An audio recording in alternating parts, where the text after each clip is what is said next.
Tonight, the Collegiate iRacing League kicks off its Collegiate Sportscar Challenge as drivers look to bump and bang around Daytona International Speedway for the NAPA Gold 100 Minutes at Daytona, presented by NAPA Longland Corp. Good evening, everyone, and welcome to Green Flag TV's coverage of the opening round of the 14th season of CIL, and now it's sports cars. Justin Prince alongside Finn for tonight. Howie Burrows is our producer for this evening's coverage as we get set to go from the World Center of Racing. Tonight going to be an interesting one as we go racing for 100 minutes, Finn. A new season means new challenges. We get ready for what will be one of your longer races of the season, 3 of 100-minute events. Yeah, with this one followed up by a couple of 75-minuters before we get to Sebring for that next 100 minutes, as well as rounding out the season with 100 minutes at the circuit days 24 Heures du Mans, or Le Mans, if you want to call it a little more simply. It's going to be, I think, a pretty fantastic season for not quite endurance racing, but that nice border zone where we get a good amount of time in the seat for these drivers in the Sports Car Challenge. And the key thing is, one of those is a driver vote, remember, for the schedule, so that's going to be something to keep an eye on later on in the season. We're in the start of qualifying for tonight. Let's talk about the classes here. We have 2 groupings of cars on the circuit. You have GTs on one side, you have GTPs on the other. But the GTPs, we know they're high power. They're going to have a very high speed difference around here. The difference between the classes, up to 8 seconds from the slowest GTP tonight, Finn, up to the fastest GT3. Yeah, with the basically about 100 horsepower difference, much more downforce. You can quantify it in a variety of ways, but they actually have those nice, cool shark fins down the back of those prototypes, and not being based off of actual road car machinery gives them a little more flexibility, and those cars get every part of the track. They get to see a little more speed, a little more downforce, a little more usage of the tires and everything there, as we see Christian Hill coming through the bus stop as he's getting his first lap done and coming around the start-finish straight once more to get a lap in. Trying to build up momentum. Of course, Christian Hill, one of the main people when it comes to this side of series. Also just so happens to be one of the better iRacing producers you can find, to say the very least. Though he loves the CIL and loves his producing. But he's looking to produce speed here tonight. Right now, he's one of the first of 2 drivers to set qualifying times up at the board. The alumnus coming over from Mount St. Mary's University. So far, looking pretty solid, looking to carry momentum from practice where he was 4th in the session. Yeah, he was 4th in the session with a 135.2, though. He's definitely got to get those tires a little bit more fired up because 133s were about the quick laps I was seeing there in the practice time by the end of it. So a little more time to be found there as he comes through the Western Horseshoe for his second flyer. And our drivers are going to be busy on the banking here. How would you describe that impact of the Le Mans chicane since the track updates? I know in the 24, we've seen here on Green Flag TV, and with those we've seen iRacing/Race Spot, a lot of people, if you hit the curb, you die. It is very much the case. The curbing is a lot less forgiving like we saw in previous years of the Daytona 24, Daytona Racing. Since this new update, those sausage curbs, particularly really on the inside there, unsettle these cars to the point, like you say, where it will cause wrecks. It will cause them to spin, if nothing else. You know, in some of the more kind of road going or more mundane machinery we have here on iRacing, it's a little more forgiving. But because of how little suspension travel these GT3s and GTPs have, if they take too much curbing there, having to hit the sausage curbs at any point during those, it's going to take a lot to keep that car out of a wall. Going to be a balance tonight as we take an eye on Andrew Voigt as he zips around the circuit. And also keep in mind, one of the major things when it came to some of the discussions coming into tonight, BOP, because that essentially is if the BOP for your car is normally 100% for, say, if you carry it over for the iRacing BOP, you get 75%. The big thing we know, though, from the actual 24 from iRacing side is 97% was the commonality. So we're looking at about a 72% fuel cap tonight. That's going to put us at under 45 minutes per stint. Yeah, with under 45 minutes per stint, a fuel stop is going to be required somewhere along here, and probably a splash and dash at the end to get these cars home to the finish line at some point. Big part of that then gets to be pit strategy, how they're going to manage those tires as well as fuel. Will they take tires? When do they make those decisions? All fun calls these drivers get to make over the course of the next 100 minutes of racing. We're going to see here soon as we get more times in and individuals getting closer to that, with so many GT3s out there. And I believe we only have about 8 GTPs currently on track.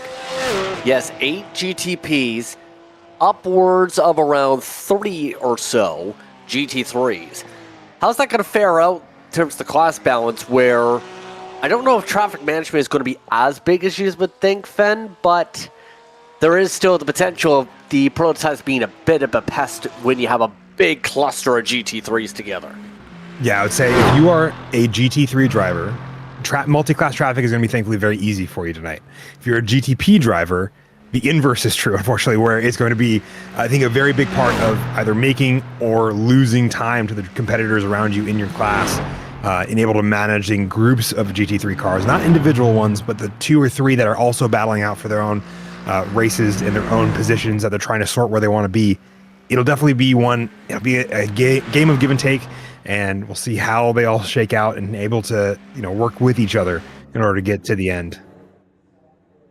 Adam Wilby just got the fastest lap time up on the board. Wilby, one of the alumnus in the field. Jumps to the top with the 133 flat. Thomas Crump just changed that, though. You'll see that switch over. So Crump taking it away in the 132s in the GTP.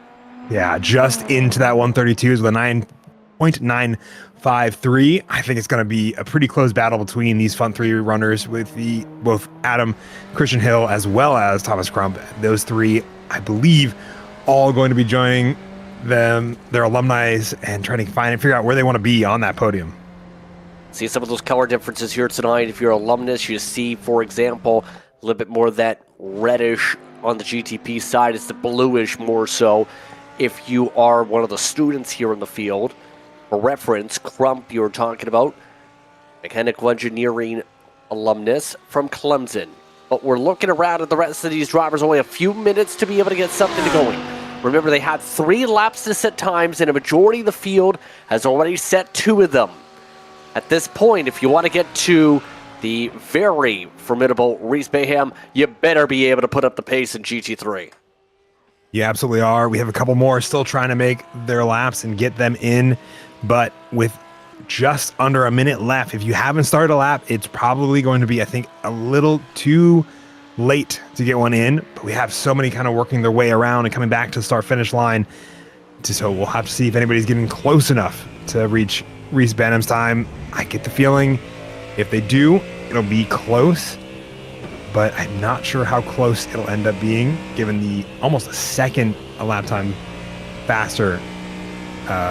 Excuse me, not quite a second lap time faster, but 10th and a half faster is going to be very, very hard to make. Keep an eye on here. Will the times be this time through? Will there be a change for some of the drivers to come across? Arnold didn't switch. Enrique Nino didn't change. We didn't see a change there. Caleb Larson either. And some of the other Porsches also zipped on through. Not too many shuffles. For the most part, everyone has stayed stable, and that should just about close out qualifying for today. Dean Beardsley, who had a technical issue is currently one of the 3 not who qualified. Andrew Voigt, we were one earlier, didn't set a time. Jace Garrard was the only other driver on top of those 2 who didn't go. So qualifying coming to a close. They have skipped through the heat portion of tonight, which means the drivers are getting ready to go straight to the grid. Tonight is going to be busy. Let's take a look at your starting lineup. Thomas Crump from Clemson University will start on the pole.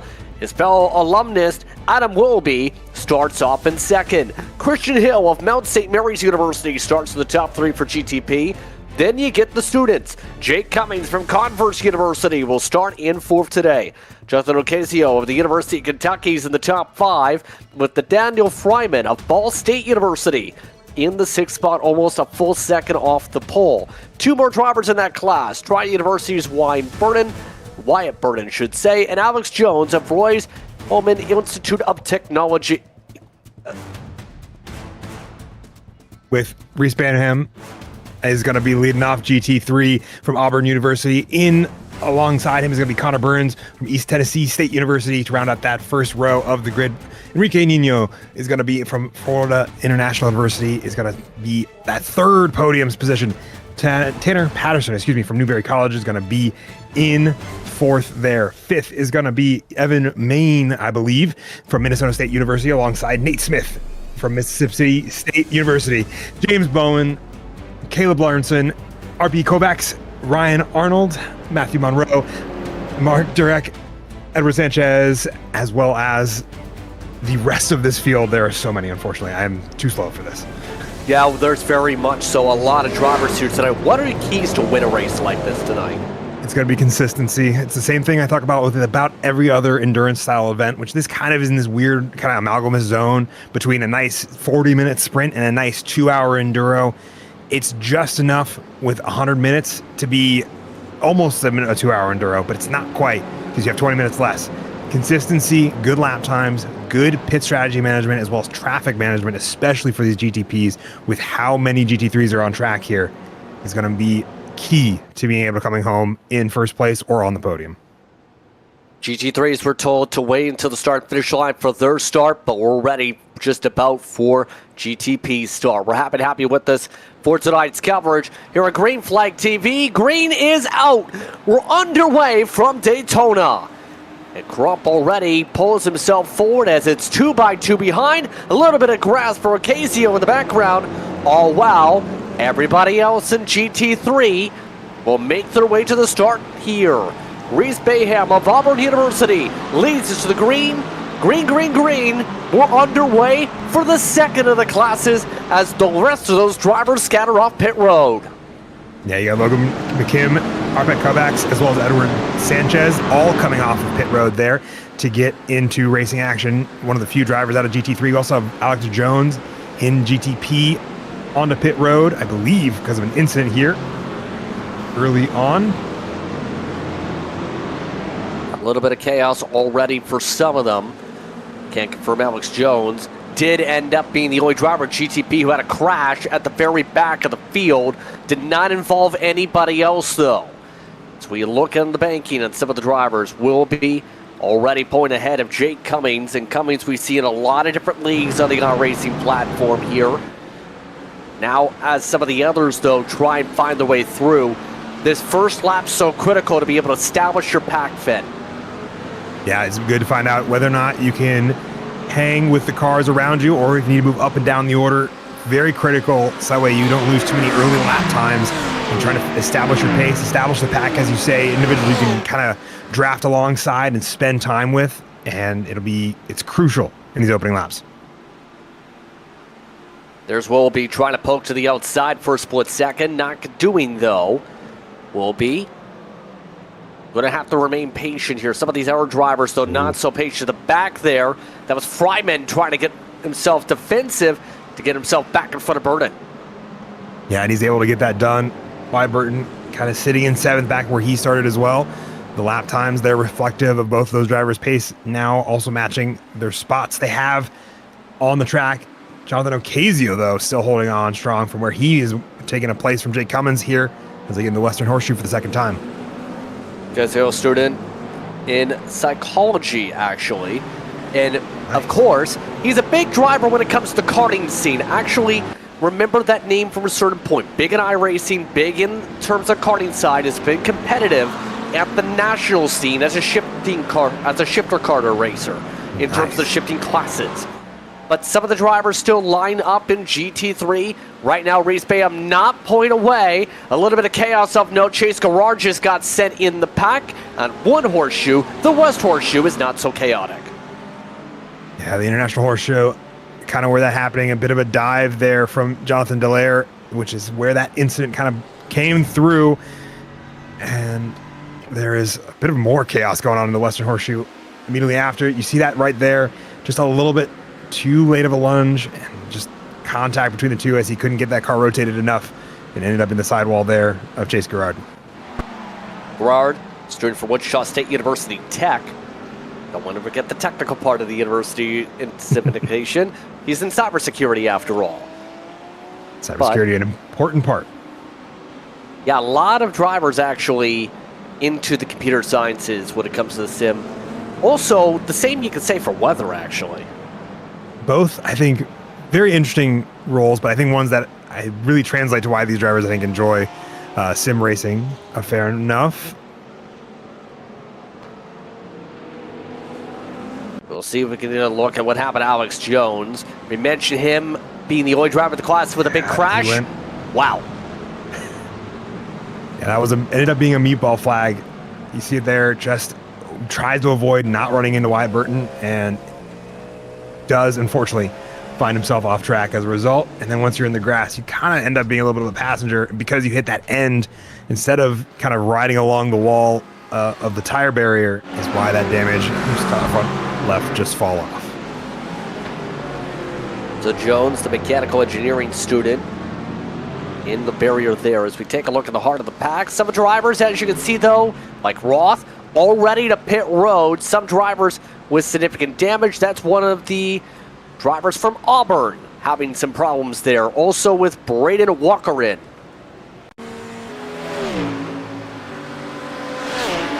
Look back, this is another incident involving, I believe, similar drivers that we saw earlier in the tail end of the GT3 field. Nathan Ross gets a little loose in the Le Mans chicane in the bus stop. That damage lasted for a while, I think, is with where that would have came from, was probably something that caused suspension damage, because here's the thing with these cars, you hit it a certain way with the front end, with the tires or with the barriers. It's like a brick wall in the sim. You hit the barrier, you can break the front toe. You absolutely can, and then you will need to come down pit road to get that replaced, as these drivers will know well and are looking to avoid. Some of them successful in doing so, others less so, as we get around once more. Take a look at some of the battles still as they zip through to the outside. That's Nate Smith. Smith getting squeezed, in fact, by Evan Main, but Main, one of the students, trying to play some good defense here in the McLaren. A little bit of bad offense going on. A little bit push through for Matthew Monroe. He's getting pushed by Tanner Patterson there. We'll see, take a look at this replay as little side-by-side action here. Goes to tuck in, Tanner does, and just bumps into him as that happens. Ball State University's Matthew Monroe, a finance and accounting student, getting spun around after getting loose there in that sequence. Got a lot of loose after the contact. That definitely didn't help him. But Christian Hill, as we go, is up in the lead over Willoughby. Thomas Crump also providing pressure. So far, the alumni drivers looking pretty stout here, running 133 nines, 134 flats, although Casio and Fryman are both a tenth or two quicker than your leaders. Yeah, they're looking to try to capitalize on this time here, especially as Thomas Crump had a bit of a late break in the turn number one a couple laps ago, which is how I see him in third from where he started on pole.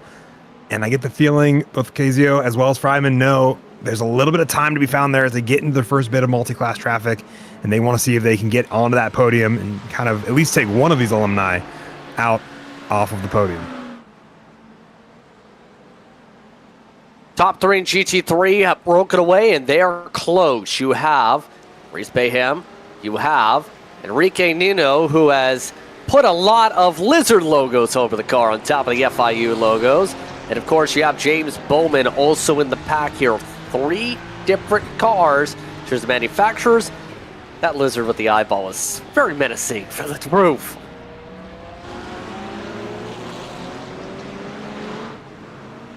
You don't get the reference, Fen? I do not, unfortunately. I was trying to find it off quick, but it did not come to me. It's from a movie that Pixar is working on, and everybody jumped on it.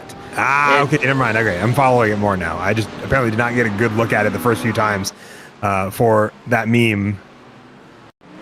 You're in incident Logan McKim here. We do have an investigation with the 61 and the 70 also. There's McKim's crash, though, as it looks like a meatball flag. Believe that's one of the St. Clair College-based drivers. Yes, indeed, on the Griffin on the front end. I think just a bit of a rough one there for Logan. And take a look back now, kind of see what Thomas Crump's seeing out of the front of his BMW GTP machine, that M Hybrid V8. As they get more multi-class traffic, it's such a fun dance to work around and kind of give room if you're one of the GT3 drivers. And it's one they'll experience a little bit less tonight, which they may be thankful for. I know sometimes GT3 drivers aren't the most appreciative of GTPs in officials, which I think leagues are a little bit different in both positive and negative ways. But we'll see how these cars manage with an hour and a half still to go.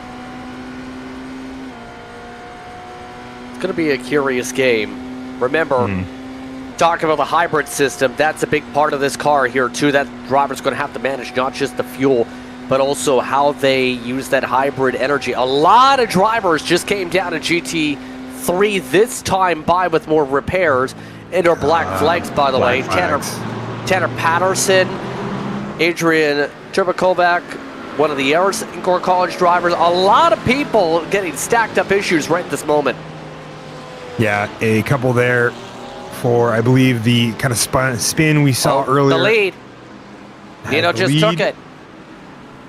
Yeah, Reese Bam, I think, trying to serve a little bit of a slowdown penalty, it looks like, or just had a bad run out of the Western Horseshoe. He has fallen out, almost out of the draft for those true drivers. Find his way back onto the back and bottoms up at the podium. A lot of ground lost all of a sudden for one of the favorites for tonight. Mayhem.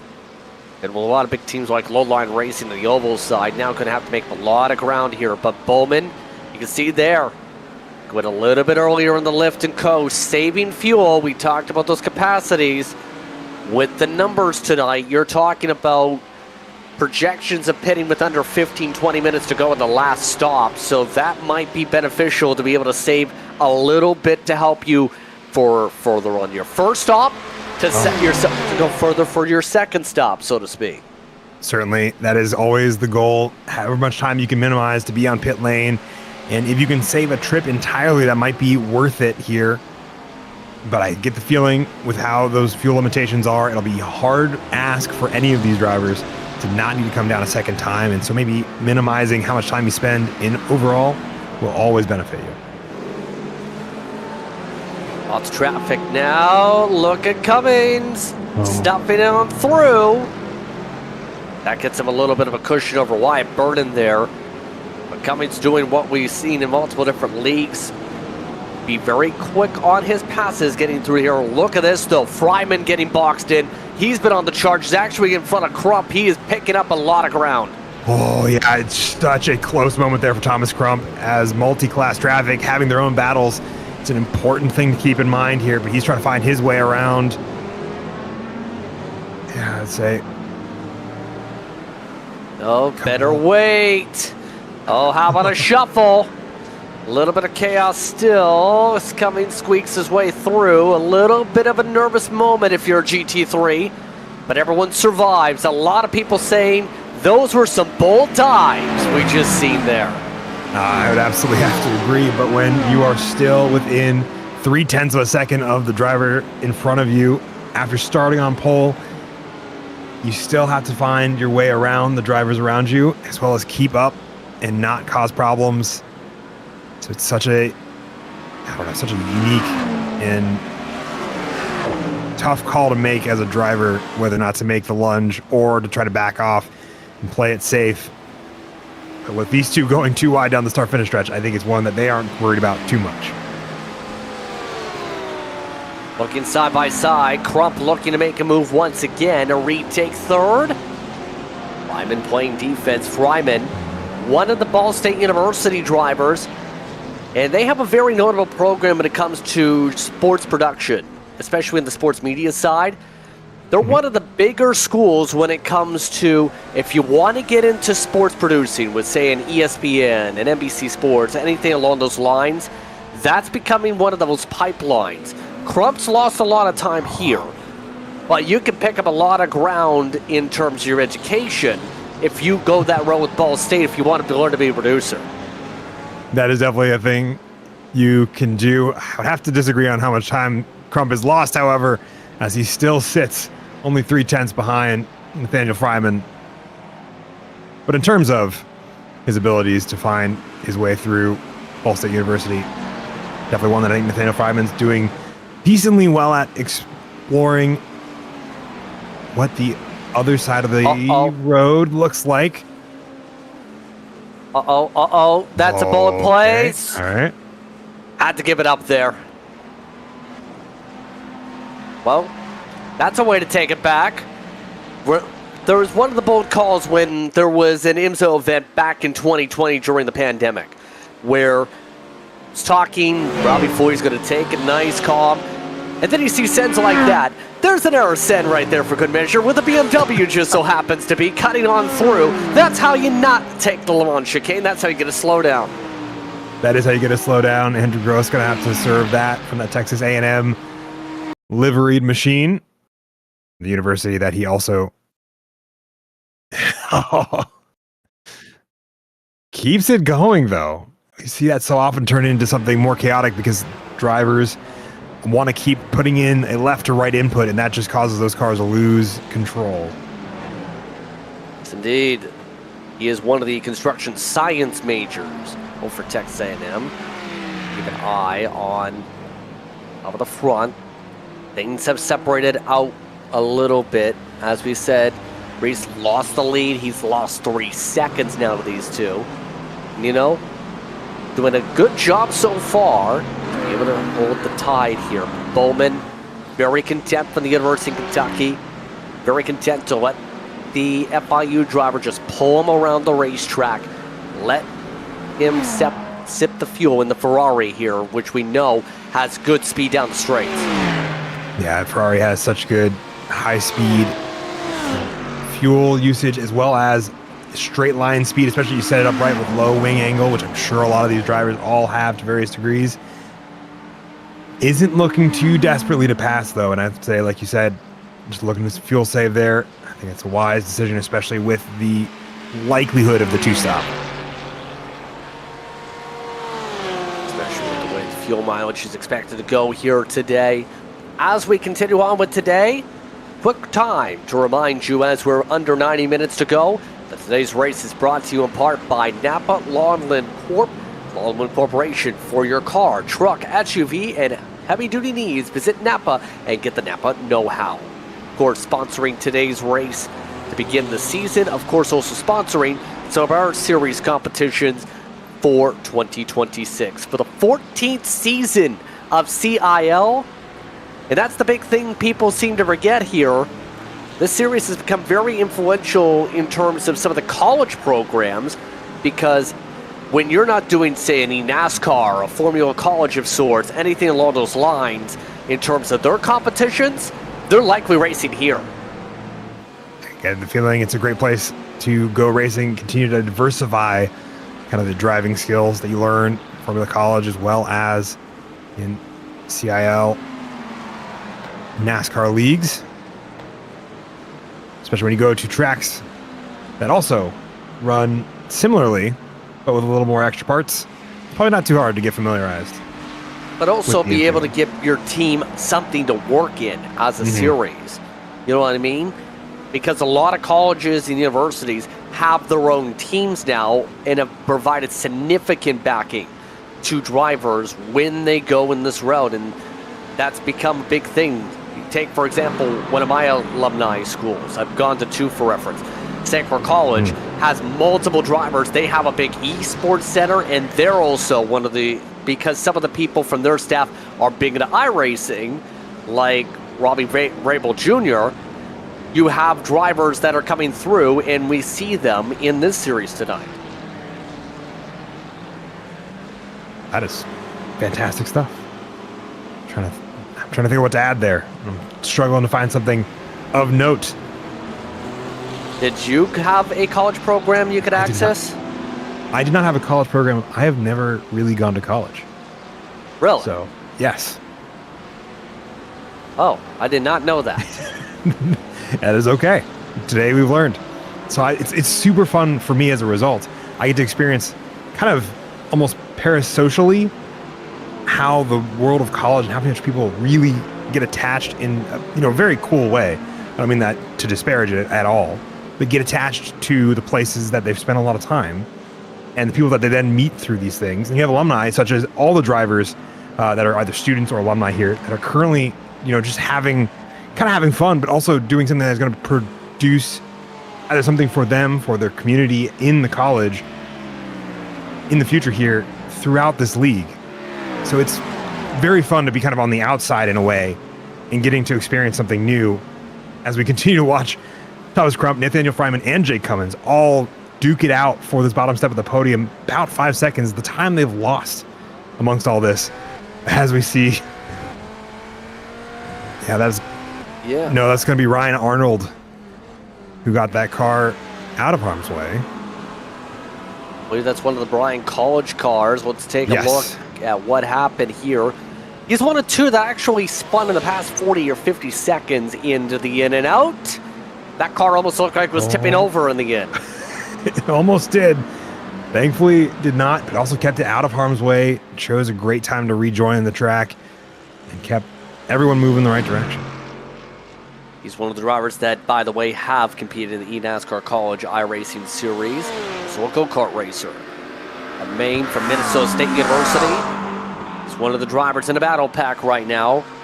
One of the drivers that was in investigation earlier on. And still no word on that outside of the black flag that he has already served. So that answers my own question. That's why he's back here. So the black flag he's recovering from. That is, in fact, the recovery drive he's on. I think he's doing fairly well with it, all things considered, especially when... Where is that driver going? I think trying to avoid running into cars as well as not let a snap bit of oversteer catch him out. I think he was pretty successful at it. Okay, got to figure out which driver that was. Ruben Suarez, I believe, is going to be the driver there. Yeah, this is probably going to be a slowdown just a little bit. Yep, that's Santa Monica College McLaren. You'll see it here on the inside line. Has a brief moment going into the braking zone specifically. A little bit of oversteer. You see it slide. He catches it very well and then brings it back around. Loses a little bit of time as a result. I almost thought he was taking the out. He was going to cut through the entire course there. That'll give him a black flag for sure, so I think that was probably why he avoided it. Yeah, a little bit of a death wiggle there. Big save. Yeah, fantastic. Quick hands, kept that Santa Monica College. Oh no, amongst all this, Christian Hill, I think, has found his way down with a meatball. From the lead. He had been dominating so far in this class. Oh no, death by GT3. Got sent out of the International Horseshoe thanks to GT3 traffic.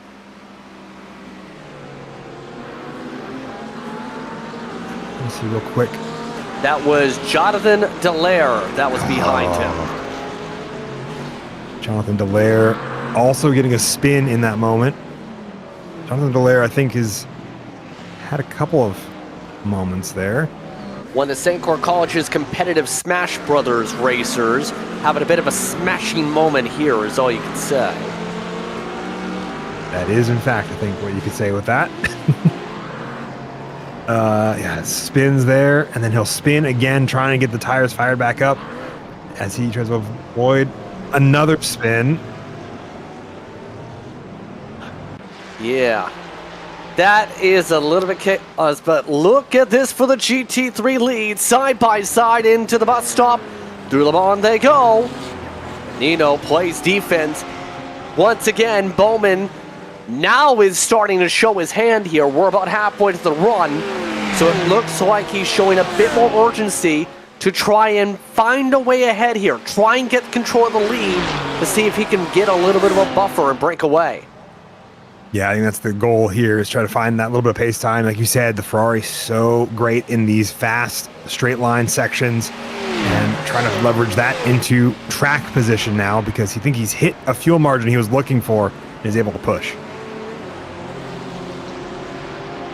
Gonna take a lot of work here. Of course, big racing fan, James Bowen did indicate in his file submission for tonight. You can see, though, look at those undercut opportunities, trying to switch up the lines, see if he can get a diamond off of the International Horseshoe, just couldn't get it to cross over. Oh, couldn't keep the exit speed that he would need to get around Enrique in that FIU BMW. That's going to see him have to continue on. Oh, but he has such a great amount of speed there. I think he's trying to make sure he doesn't run into Enrique in the process, which is not helping his case a little bit in some ways. So I think both of these drivers would rather be driving than sent off, especially when they're just about to get back onto the horseshoe. Dallaire, by the way, under investigation with the incident with Christian Hill. So those two having that situation being looked at by race admins after, as you would expect, crash involving the race leader in GTP. That race leader now is Adam Willoughby by 2 seconds, by the way, in that class as things go. Keep in mind, the more these two fight, the more they have not just Bayham, but the new third place driver, the Lamborghini of Connor Burns, that can close in. Burns, so far, very quiet, is in that second pack, going to have a chance to watch these two try and scrap it out. Yeah, with these two scrapping it out as they do, they're running about a second on a lap slower from time to time, especially as they get into some multi-class traffic, than Connor Burns, and about a few tenths when they're in clean air, which means that gap is going to dwindle down rapidly as they continue to fight with each other about it. Pit window is open, by the way. Bayham just came in this time by. So, in comes Auburn University's pride in speed competitor. He'll come on through and take the service, as now we'll have to wait for the rest of these leaders to come on through. Already stretching the mileage a little bit. You're talking about, so far, 25 minutes. That's a lot more than 45. It is a lot shorter than 45. I'm curious if they're not trying to do a bit of a undercut and flip-flopping where their short and long stints are, in order to maybe kind of even out the stints themselves. Trying to do some mental math here. I think it may also be closer to 3 stops. If 45 minutes times 2 ends up being 90. And the minutes are at 100. That's still 2. That's 2. Okay. I'm not mathing correctly then. It really just depends on what the rest of the field does here. A couple of our drivers did follow that same strategy. Garrard and Sanchez did the same thing, albeit Sanchez with some damage, as well as David Walton also just came on through. But here comes the battle for the race lead. Bowman taking the run. Will he get the chance to get ahead by the in and out is the question. Gonna have to come to the braking zone pretty strong from the outside. Oh. No, that wasn't gonna work. Instead, he lets the BMW stick it. I don't think he was trying to let the BMW stick it. I think Enrique just a little more confident in the braking zone than Bowman was this time by, especially with that defensive line that Enrique is now employing. I'm curious if it was not just the knew where to find the braking marker and able to keep the lead here. I'm curious how much fuel he's also burning, as well as tires. A little bit of chaos in front. Hold on 1 second. We just had Dave Watts McKeon nearly just get hit by cars right up the road with Roman Sanchez. The reason we're mentioning that was the next pack in front of the leaders. They just about had a crash in front of the point here as they battle for the GTP lead. Yeah, this battle here continuing to swap back and forth. Second, Crump should say. Yes, second in position, second and third, other 2 steps to the podium. Thomas Crump leading for a while. Nathaniel Fryman getting a great run into turn number 1, a few laps back, trading back to Thomas Crump just now, and then back to Nathaniel Fryman. It's been pretty much a non-stop fight between these two, much like we see Enrique Nino and James Bowman there at the top of GT3. And Fryman up 4 over the course of this race in the class. How much more they can do outside of get the lead, of course. And you see some of the decisions there coming over from the bulletins, and no further action just came up. Also, a rejoin is under investigation right now. Race admins have announced for the 53 car. That was the Walter McKeon rejoin we just mentioned. Race lead again. Will Bowman try and risk it on the outside this time? No. Better brakes for the BMW. A lot more roll, and there's prototypes. Those prototypes also working their way through at this point. Getting their second lap on this GT3 field.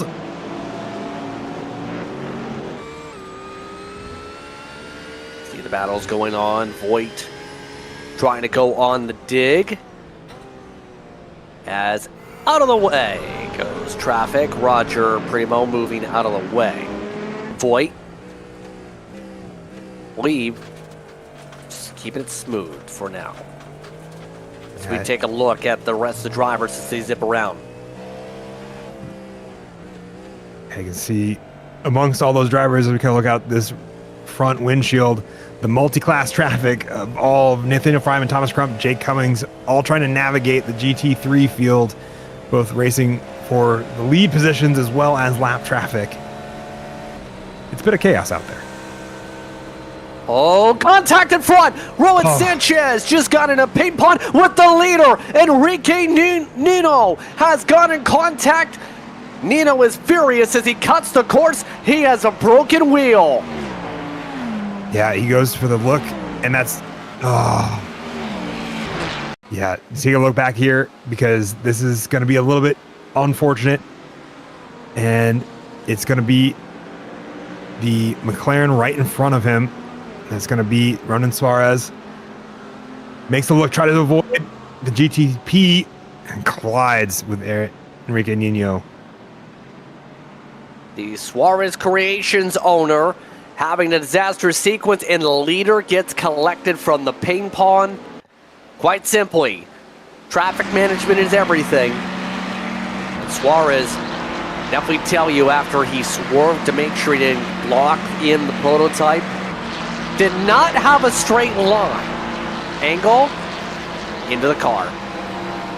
Yeah, I didn't have a straight line. It looks like he got a little bit of contact there as that car was getting loose. But nothing out the way I think any of them wanted that to play out. That's a nope situation. So now, that's going to open the door for Connor Burns for the lead, as we see Nino getting the repairs done. No fast repairs, but that wheel, as we said, out of alignment. Thomas Crump also in the pit lane there. You can see that BMW M Hybrid. He has a stop and go penalty for speeding on pit lane during his entry. A lot of drivers having a lot of issues, but Burns, the East Tennessee State University driver, zips on by Braden Walker, who's doing loop-de-loops in the Le Mans chicane exit. That car's cleared on by the way, but everyone else zips on through as we see Ken Burns join the fight. Well, I think there's great opportunity for him to go for the race lead. Hasn't had the drafting partner, though, much of the run as GTP leaders are in. Yeah, they all come in for their first fuel stop of the evening. And I get the feeling with the jacks going up for Adam Wilby, he's looking to take tires now. And then ideally, I think probably try to stay on them the rest of the time that he can. Same, I believe, goes for Nathaniel Fryman, who's going to end up in second pretty substantially with that stop and go that Thomas Crump had to serve.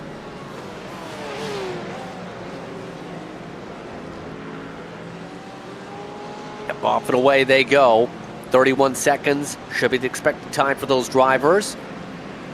And we should see them come in again in just a little bit. They win about 20 laps on the distance, so keep that in mind. 21 laps expected to be their distance here per stint. We're coming up to what is expected to be, for the GT3s at least, another 39 laps to go, by the way, this time through. Right now, Burns, he is coming up with a head of steam here. 2/10 quicker last time by, but has picked up a lot of ground now. He's got the draft. Bowman scraped the wall on the entry. Here comes Burns. Burns, but he has to manage and make sure he doesn't run over those sausage curves. We talked about him before the race. Still. Oh, Jake Cummins is going to get a black flag on pit entry as well. So 2 GTP drivers tonight getting that black flag entry for speeding on pit lane. And it'll be interesting to see if we can catch it here with a replay. Talked about Jake Cummins in a lot of series. He's competed in NASCAR competitions. He's competed in the PRI Sim Racing Arena Invitational. The master student from Converse. Yeah, that wasn't even close. No, it was not going to make that, I think, at all reasonably. Especially when you lock up the tires, you end up losing more time or go faster than if you are able to find your way back around. That's going to see him spiral here as your race leaders look to scrap it out here. See, again, your closest battle right now with the racetrack, by the way, as we go. A lot of the others, the traffic management portion of the day. But how does Burns play this is the huge question. We know he's been trying to close up a 2-second gap. See how he's taking some of these corners. That difference right there, a little bit in terms of preference maybe. I'd have to imagine it is a bit of preference there, given the fact that you can get a little more speed by almost using gravity to kind of pull your car around if you go up high and then come back down low. But it's a bit more preference. Ideally, the draft is really going to help out Connor Burns regardless of where he ends up exiting back onto the oval portions here. About 2/10 faster this most recent time by, a good 2/10 faster in the fastest lap for both of these drivers so far. I have to imagine a bit of fuel saving here at this point because he still sits about half a second. Doesn't look like he's really trying to pressure Bowman too much, especially as I think we're getting close to what'll be their first pit stop of the evening. Close to that expected mark. We're about 20 laps into the run for them. See their time's up. Burns still moving. There is a look at the prototypes again. Crump on the back of Cummins. This is for 4th. Casio did cycle ahead of them by a fair bit for now. On the difference, remember these two, a minute 11, a minute 12 seconds. They both had pit issues, and now this is the highest they can fight for now. Yeah, unless they get a bit of a miracle there. Jake Cummins not really wanting to fight it. I believe Jake Cummins took tires there as well, so those tires may not be the most warm. And if you choose to fight that battle on cold tires, it will come back to bite you.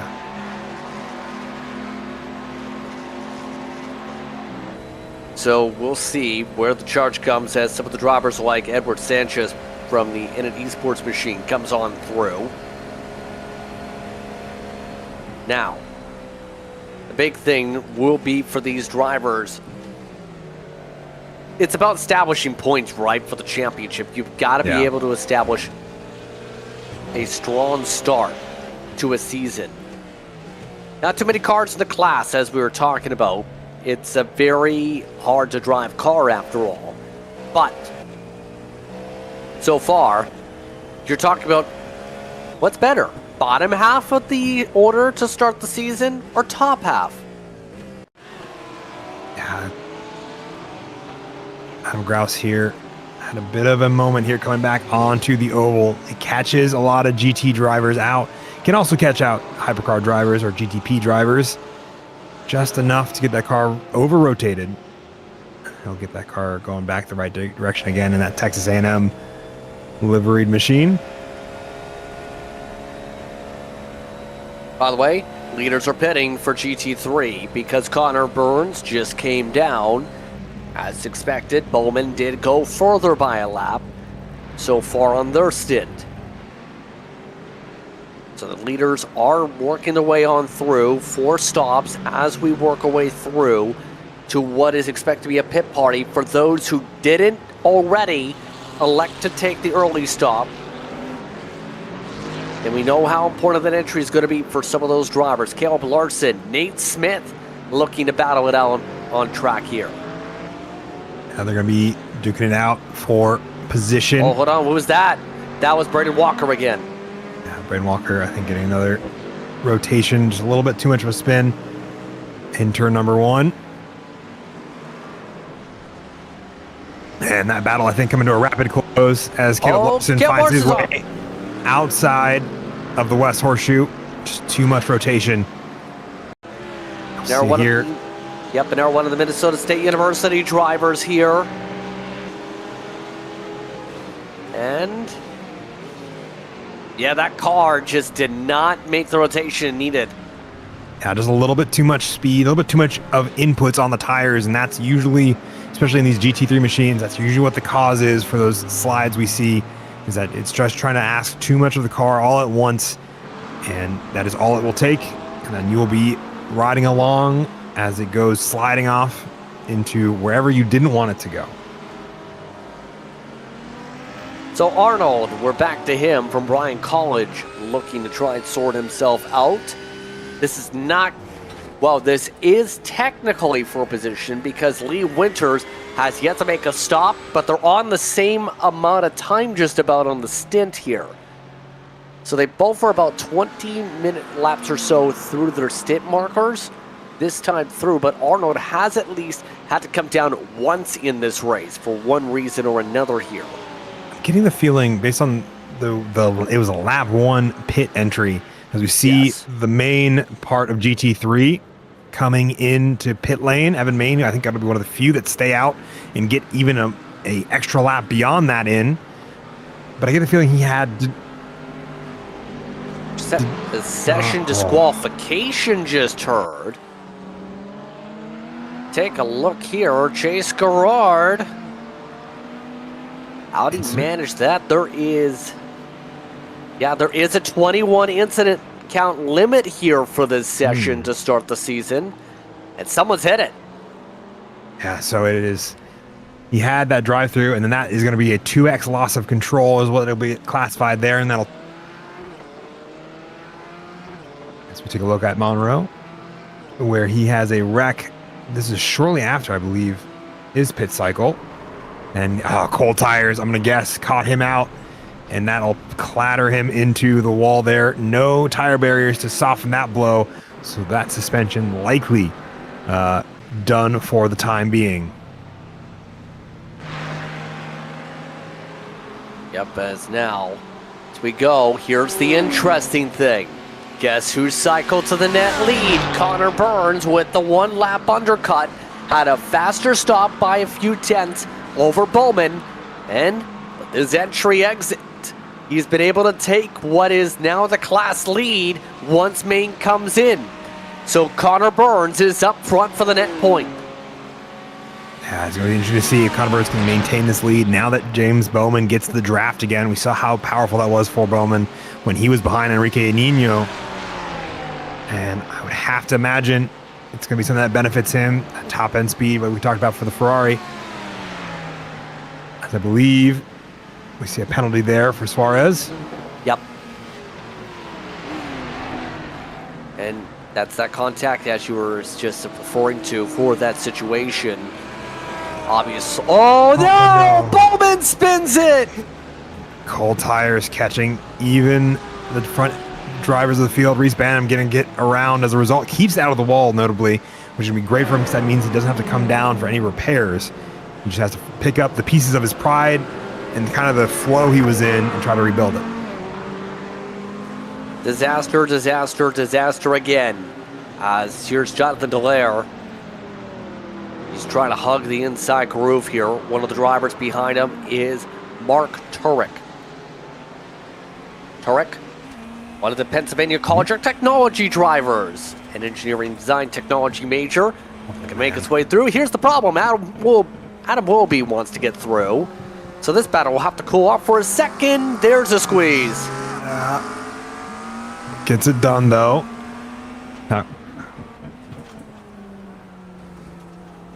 Well, Adam Wilby's got places to be in. It's not with these two. That it is not. So I think I see Evan West as well as Andrew Gross going to be getting into a bit of a fight here between that Alabama liveried Mercedes. Yep, that would be Evan West, I should rather say. Roll Tide, I guess you can say, for the accounting and finance major. He also is a DJ and music producer. Fantastic. Multi-talented. Always good to have some diversity amongst your skills. As he showcases that, running too wide with Andrew Gross going into the bus stop. Andrew Gross has the defensive line. It's going to make him a little slower, though. Now our DQ just hit the session. It's going to feature Nicholas Garcia. It's running towards the back. Rough day for Garcia. Already had significant damage at one point. You see the wiggles. St. Croix College student will join the drivers out. Almost catches it, and then that is just a little too much, and then it'll tip him over 21. From Pagoda. Now off circuit from that situation. Respect. But a lot of people are starting to reach that limit, actually, and that's the thing. A lot of these drivers are doing this for fun. Be able to develop with their esports programs, or in some of the cases, be able to race with fellow college students, be able to connect, market, be able to go and make the networking connections you need to be able to succeed. And sometimes, the best way to show you're the best is to beat them on the racetrack. That is usually the way that they like to make it work, is prove their abilities in one area and say how it can translate to others, or how they can leverage further in eNASCAR as well as Formula College. These four drivers now all within a couple seconds here. I think it's going to be very interesting to see where they all try to want to sort themselves out.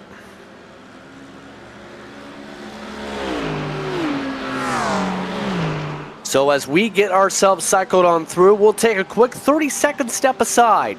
You're watching today's action, CIL, sports car action from Daytona. We'll be back in just a second. Diesel powers America, from trucks and trains to tractors and excavators, and the need for skilled technicians is exploding. The opportunities in the diesel world are endless. Here is everything that you'll ever need to succeed. At the University of Northwestern Ohio, you'll train on real engines, real rigs, and real industry tools, preparing you for careers in transportation, construction, agriculture, and beyond. Apply now at unoh.edu.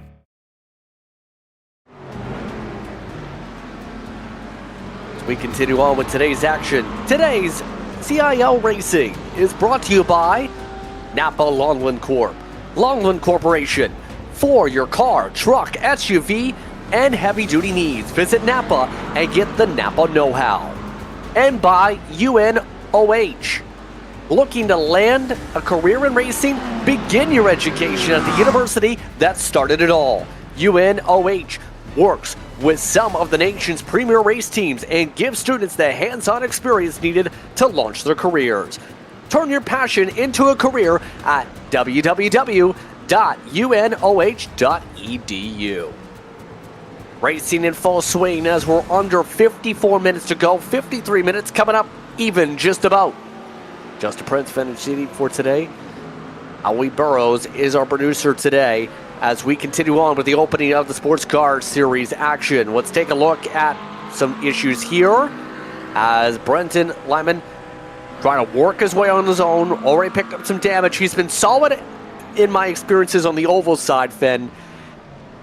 His car decides to park the grass this time here.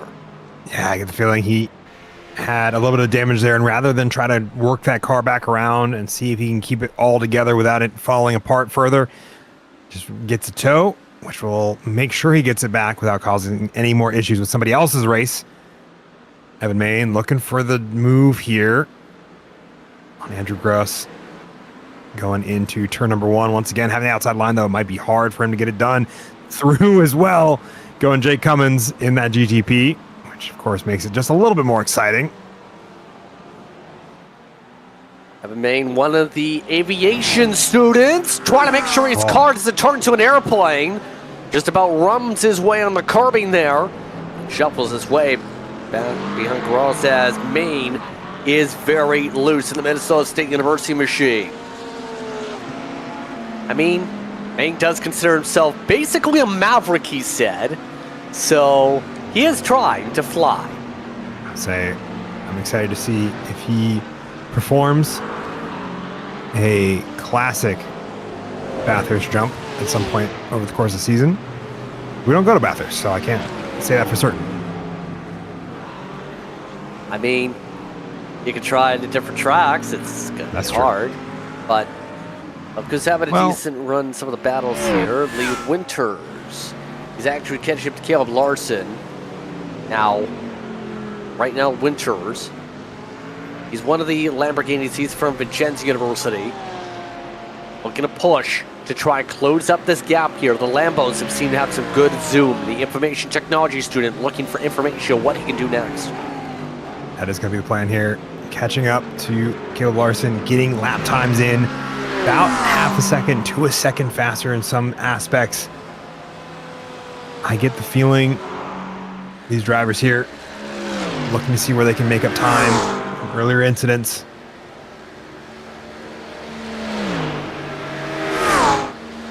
By the way, quick update for those keeping an eye on Braden Walker's situation from the incidents. He's killed the car. Also, Main has flown his way on by the BMW, so the Texas A&M driver loses spot, 14th overall and 7th in making 8th in class for Main on the push-up so far. So as we continue to zip on through here, by the way, a lot of those alumnus here populating the top of the boards here as we're talking about. Still, though, one of them, Adam Wilby, is your class leader if you're in a GTP so far. 14 seconds up over Fryman. It's been a good day so far if you're a fan of Clemson University here for his prototype to control this tempo. Yeah, let's say Clemson University as well. One of 2 drivers from Clemson that are official drivers in the series. Fantastic run there. Wyatt Burton leaning on the door there, trying to get his car going in the right direction, finding spots as a result of damage incidents earlier. See what he can do to try to find his way up the order with just under 50 minutes to go. Coming up on 49.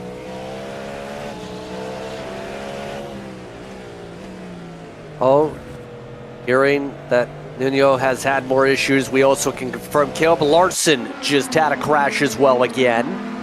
Let's take a look, though, at the FIU driver. Well down the order after the broken wheel, and it's still not driving right. No, I think, once again, cold tires, that kink is such a hard place to make sure that car goes the right direction without doing a little bit of lifting, and with how much damage that car probably got because of where that impact happened. Double. Nathaniel Fryman has lost the front clip in all this, by the way. We looked away. His car trying to modify. Caleb Larson, we're taking a look at his situation. Same issue with the kink. Yep. It is so common. We've seen it a few times. Let's find out what happened here for Nathaniel Fryman, though, in that front clip. Primo is taking a tow, the psychology major. Gonna have to take some time to think about this one. Yes, the kink gets another. Man. Now, Fryman's situation was a lap 29 because he's lost the front clip for a while, just noted. He drove into a barrier in the West Horseshoe, and he has been driving without the front clip for the past 3 laps. That is a wild thing to be able to do, but it looks like from that West Horseshoe incident, no real damage to the wheels, just that front clip popping off, which is going to cost him time in the straight line, but I think will otherwise be manageable if he doesn't have any actual suspension damage. Caleb Larson, by the way, is not making friend. Once again, the clip lost around lap 29, running for the GTPs. But, pardon me here, let's see this now. Watch for this send into the West Horseshoe coming up for Fryman. Oh. He's on his own, got through some traffic. You think, okay, just hit the braking mark. You're already secured a podium. Don't cause any drama. No! Boom. And it just pops off. This was the other thing I was about to mention. Voigt and Larson. There's a feud in the pits, and this is why.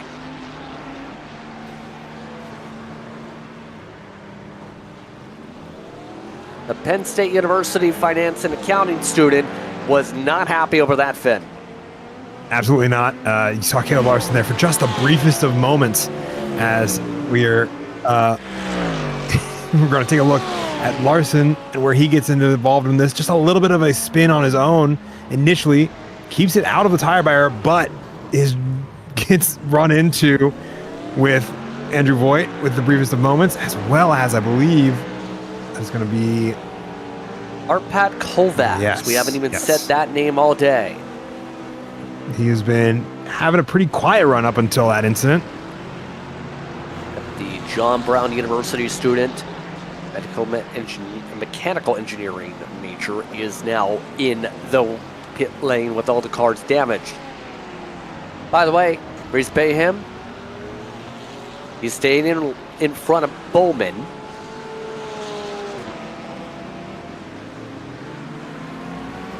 That Philip Zillick just picked the black flag. That's because he just spun around. Caleb Larson is disqualified for today. He has been parked.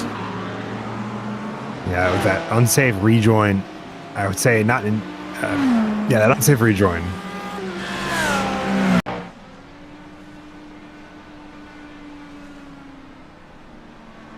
So, again, manual DQ, Caleb Larson. Unsafe rejoin. Again, the call. He has the spin here, jumping over the sausage curbs. Gets a little bit of a push there, and then immediately tries to drive it, and that's what causes that issue with both of those other cars, Andrew Ed Kovacs as well as Andrew Voigt.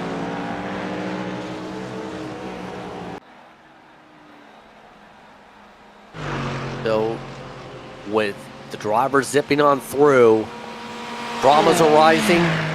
Pit lane's going to be busy with GTPs in about 6 laps.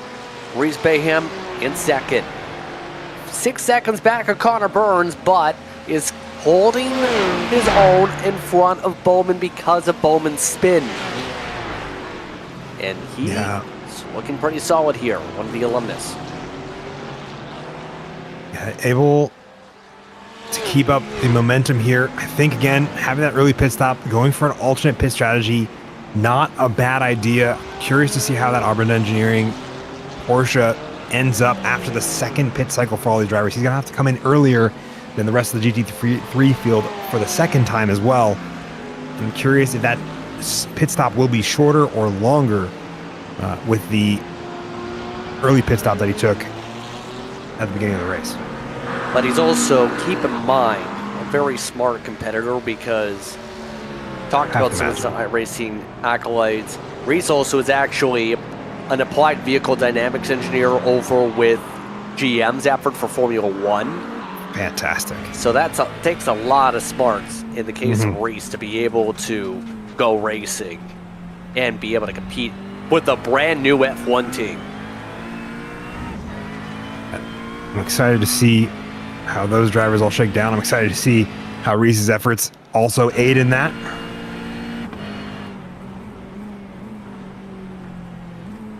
Looking back at Maine, by the way, as we talk that over here, got the Alabama machine in front. And West, yes. A little bit slower lap times out of West. The most couple of recent laps by about a few tenths to half a second, depending on the lap we're looking at. Evan Maine not really making a huge amount of traction to try to get past him. Yeah, a lot of sparks are coming up here. I know the chat is, by the way, saying over the comms that, what if Wyatt Burton comes back here? I mean, he took the longest pit stop of the entire field in GTP. He just needs a few spins and he can get a top half of the field finish. That is all that it requires, I suppose. But, I mean, anything's possible. Race is not over yet. Now, downside for Wyatt Burton is he's left-handed, which doesn't impact driving in the race car, but he also likes to only turn left. There are right-hand turns in this series, so he's going to have to put in the work on the right side. There are a few. Just a couple of right-hand corners, depending on which track you're on. One I think that'll have a lot of right-hands is going to be Fuji, which I believe we're going to the next race. We come out here in a couple weekends' time. A couple weeks' time, I should say. Sakawa will be one of the main regulars for this series with Finn for the campaign. I'll be one of the regulars for the Formula College outside of this upcoming week. Overlap on schedules there for those curious and rotations. But as we zip through, calm period is all you can say here. You have West and Main, you have Bayham and Bowman, you have Winters and Patterson that are at the air group on the racetrack, and then you have everyone else trying to craft their way ahead here. Cummings has lost 6 seconds to Thomas Crump since that initial battle. Cummings doing decent now that he's been able to get some breathing spaces to calm before the storm with 40 minutes to go. Yeah, I'm curious to see how Jake Cummings as well as Thomas Crump, and including Wyatt Burton here that you see, the traffic that they're managing. Curious to see how they get through that, as well as how their final pit stops go. If we have more drivers with those speeding penalties, or if they've learned their lessons, I think that'll be a big indicator of where this bottom half kind of shakes out to be for the GTP field.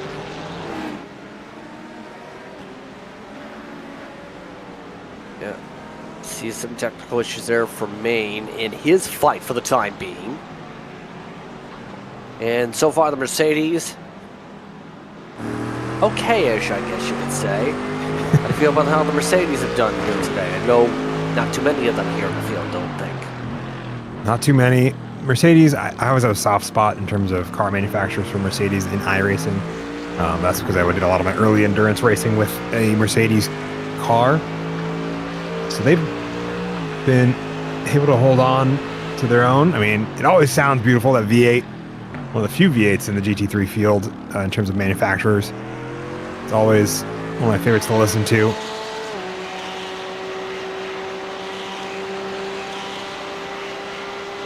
Heard that's the Porsche. Porsche was very popular, let's put it that way, in the iRacing 24 this year, Finn. It can handle the curves better than anybody. It wasn't the winning car for much of the way until the Williams took over. But it was the very popular choice because of its ability to handle corners for a reason.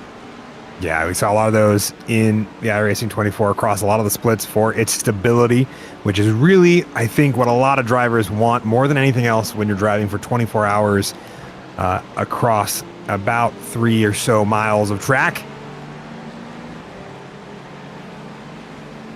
So I'm not surprised we saw so many of it. It's always such a stable platform until you reach its limit, and then it will quickly throw you into the passenger seat and show you how upset it is with the fact that you've taken it just a little bit over the limit.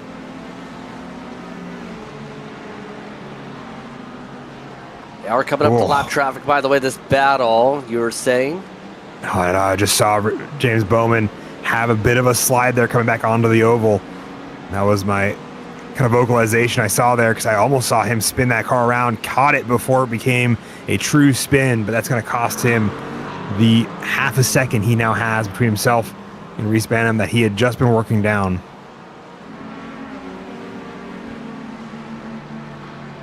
Right now, May playing the fuel game, by the way. I know it sounds calm, but the pit window is about to open for those who elected to in GT3 to come in and take the short fuel at the start of the race. Reese in particular in that 334 expected to come in this time or next time by, preferably next to be in the safe window with 21 estimated to go this time through. And it looks like it is extended through, but the window is open now to make it to the end. Yeah, it's going to be open now for those GT3s. I think it'll be a lap or two before GTPs really get into their fuel window, which is why we see that noseless GTP of the Cadillac that Nathaniel Fryman's driving still cruising around without a nose because he has yet to find his window in order to come in to get fuel and get that nose reattached.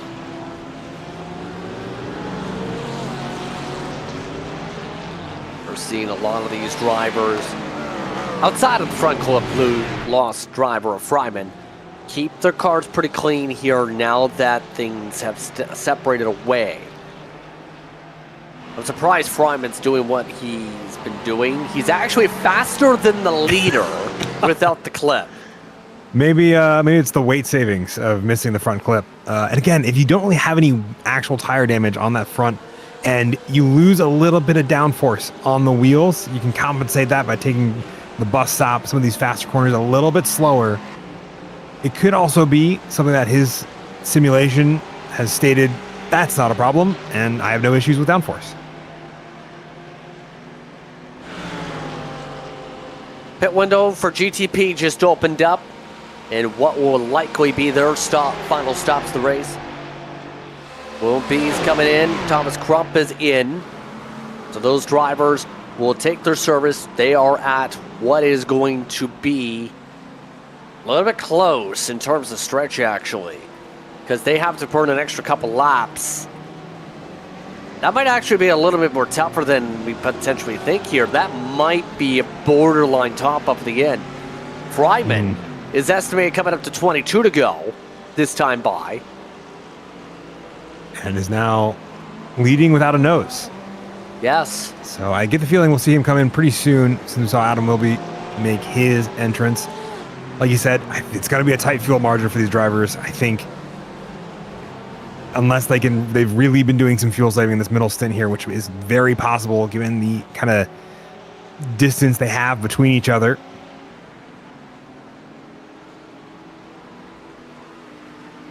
Yeah, there's a lot being thought about here.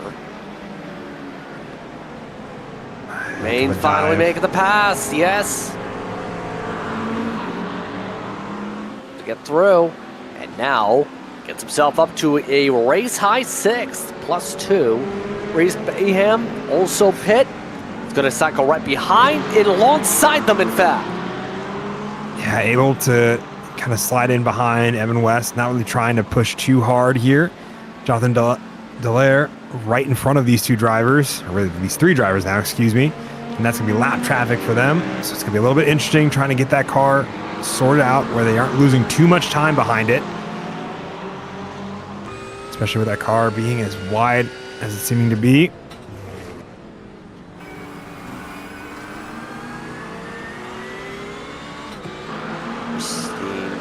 Lap traffic right on the Hornet's Nest here too to play factor. That's Dallaire again. Dallaire. Oh, he's not staying that stable here. He's a little bit weavy. Yeah. He's got heavy damage, but this is a little bit treacherous, and he's still not backing down. He's not backing down at all. He's going to lose a lot of time because of that angle that he took into the chicane. He's going to hold up both Evan West as well as Reese Banham, which could be potentially, I'd say Banham's probably not too worried about it because he's still getting those tires, I think, warmed up from the pit cycle.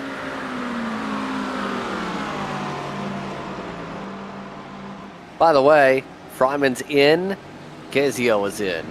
For their respective stops, pit window for West, and the nose is back. Enough time to get a new clip. No time lost. No, didn't take tires and instead got the pit crew. So this is the lead for now, by the way. Cummings has to pit. Cummings expected to come down probably this time, if not next time through. but at the least can provide a little bit of pressure to Wilby. The big thing for Cummings, by the way, in terms of his background working with Tech Sport, trying to build up their sim racing program to bring people from the virtual world to reality. Hold on, someone just drove through the barrier. David Walton McKeon just drove through a barrier. Just got loose in the bus stop there and ended up because of...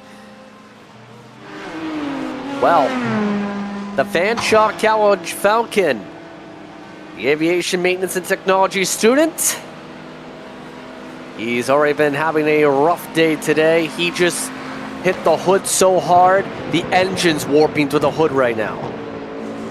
Yeah, hit that entire thing. You see him take air there, and that's what's going to cause that entire car to go almost through the barrier.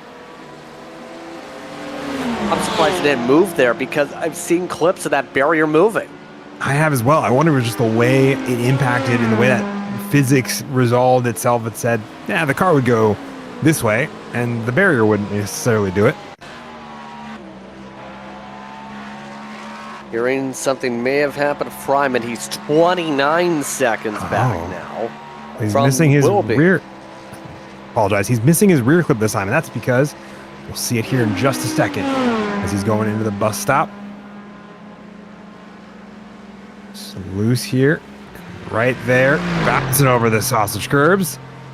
He's gonna find his way just enough to lose that rear clip. He's got to pit, right? He's got no downforce on the rear end of the car. He is not yet pit. Vernon just pit after a spin, by the way. But Fryman's got to come down after that. Vernon doing Vernon things. Especially if he's going to spin like he just did, trying to get back onto the oval.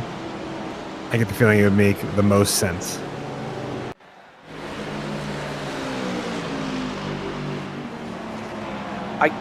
I don't know what Fryman's plan is here, but I can tell you this: Jonathan Ocasio is now in second. He is in line for a great podium run here.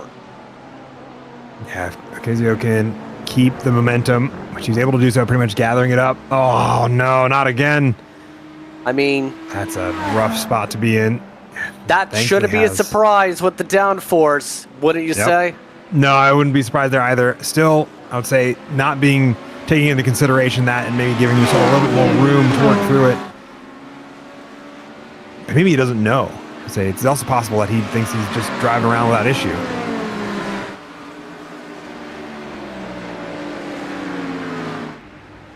He's staying out. Keep on going.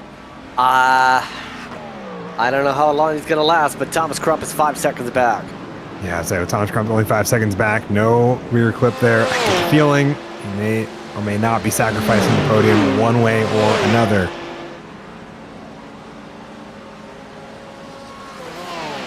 Take a look at some of the others. So as we battle it out here, Edward Sanchez has Gross right in front. Look at Voigt. He's also trying to recover some positions in time on the racetrack. Sanchez just looking to keep it stable right now. Had a pretty smooth race. Not talked about him much.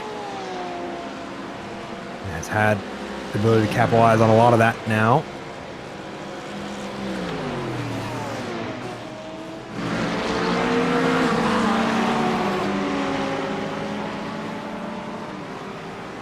Yep, Hornet's Nest there. Just keeping an eye on the Baruch College machine. As now we take a look at some of the side on the hillside, up at the banking. That was Roth, one of the drivers from earlier incidents, shuffling on behind. The Auburn University machine, letting by some of these leaders here. Bayham, remember, still on the push to be able to get back in front of now James Bowman after the way things cycle with the pit stop stint and the amount of time lost. Bowman, though, had a 22-second stop then. It was a 30-second for Reese. That's why Bowman's back in front for second. Absolutely. The pit cycle game not really going in Reese Bowman's favor, but not so distinctly unwell that it's not going to be one that we won't see maybe come to a head, especially if Reese Bowman, can keep his lap time good, especially Bowman is not able to find a good brake line there for turn number 1. We've seen him get loose there a couple times before. So he almost did it again, trying to get around Evan Main. Yeah, driver's getting a little bit slippy-slidey here, but most of these drivers are about to peel down, and that's going to be where, if you want to get this race won, you better approach it well. Not expecting full tanks here coming up, expecting more of what we've seen maybe from your Ferrari in terms of stints. Here's my question, can Bowman make it with where he took it? Possibly, is what I think, but it's going to be down to a lot of these other drivers, going to be similar stops, a bit of contact for the power show. Yeah, I don't think it was intentional. I think it was just the braking markers there, getting a little caught out, a little target fixated, able to wrangle it in before it became too much of an issue. I think that's going to give him not the best run and a little bit of a gap there as he tries to kind of recover from overcorrecting. And I agree with you, that the fuel margin not very in the favor of Bowman to utilize it, but I think with the ability to kind of ride behind Evan Main for a little while, as maybe as well with the other drivers, he might be able to keep that car going the right direction without having to come back down.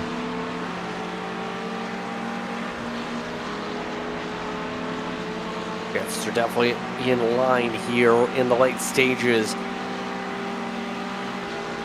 Connor Burns already just came out of pit road. That's how big the advantages was for him. 22-second pit stop.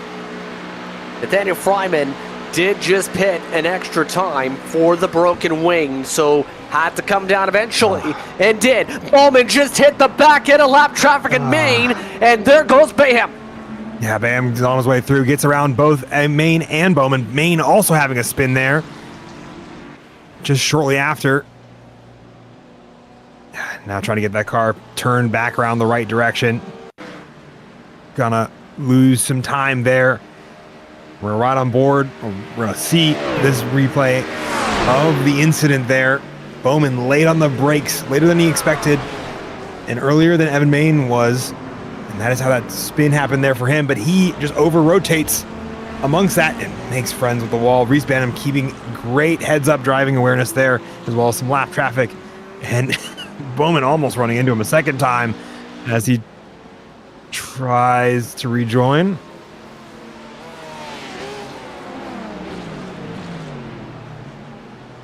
Right now, Sanchez now works on his own.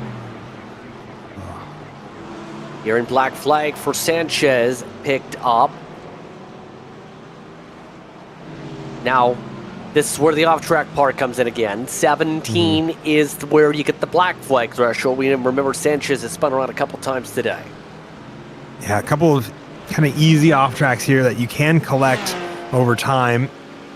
And in turn 1, plus with the new bus, all those options, I think you just a kind of one of those final straw that broke the camel's back type deal in terms of how that black flag came about. I think it's also the same can be said probably for Dallaire, who also had one that he just served.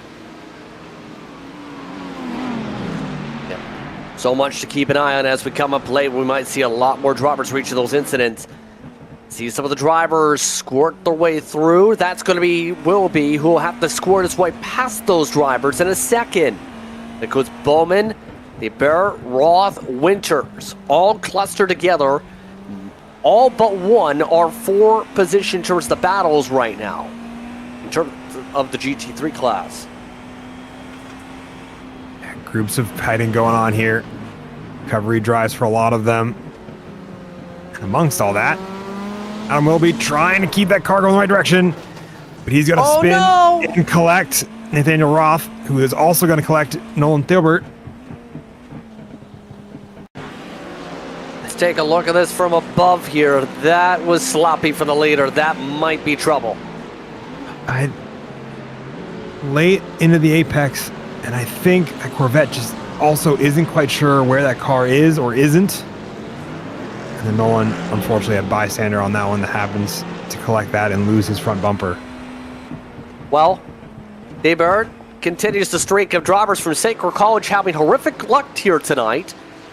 The mobile application development student did put one comment in terms of his bio. he put up the shoulders being shrugged, hands in the air meme. That's kind of the way his race has gone today. I feel like that's also probably true, I think, of a few of the St. Clair College drivers. But we still have many races left to go in the season for the championship points. So I'd say not all is lost. Yeah, if you're a member of Saints Nation, it's taking some hits here today. Let's put it that way, in terms of some of the bumps. But as we go along here in the closing stages, what's really stood out to you the most with the way this race has gone here today? How do you feel as we take a look at some of these battles like Arnold and Smith?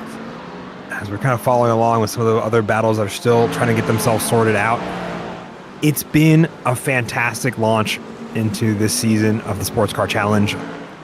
Battles up and down the grid for most of this race. I have to imagine when we come back to Fuji Speedway, I believe we're going next, it's going to be the same. My hope, I'd love to see a couple more GTPs, because I think with only 8 of them out tonight, the battles were pretty quick and decisive between these drivers. And Adam Wilby, the most consistent of these drivers, and that's like what I said at the top, consistency is everything in these kind of longer form races. And Adam Wilby seems to be the one who's managed it the best. Same with Connor Burns, as well as Reese Banham, and a good host of these drivers. It's been a blast though, and I don't think we've ever had too much of a dull moment for very long, at least. What did you think? Well, I think today has definitely showcased some of the drivers' abilities here in terms of adapting to some chaos, but also showcasing who some of the better drivers definitely could be over the course of this campaign. For some the last season, they did have 3 classes that split things up, just the 2 this season, and keep in mind, the only crossover from the series champions that were up. Oh, hold on one second. That's going to be a little bit of a trouble again in contact. And there goes the aviation student. Yeah. Main round once again. Yep, and that was Nate Smith on the contact this time.